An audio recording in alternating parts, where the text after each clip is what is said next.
koksa 100. Skok z dachu. Idzie na dach.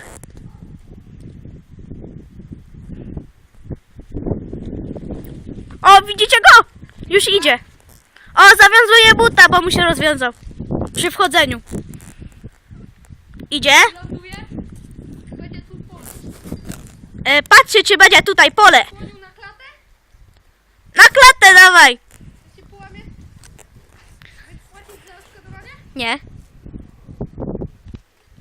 Michał musi się zastanowić, z którą skoczyć. Czy stąd, czy stamtąd.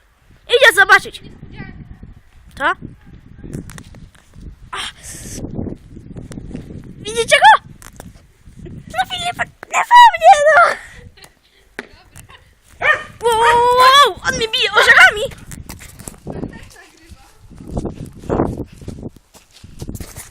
Skacze. Skoczył. Wiedziałeś, To pan, para lotnia.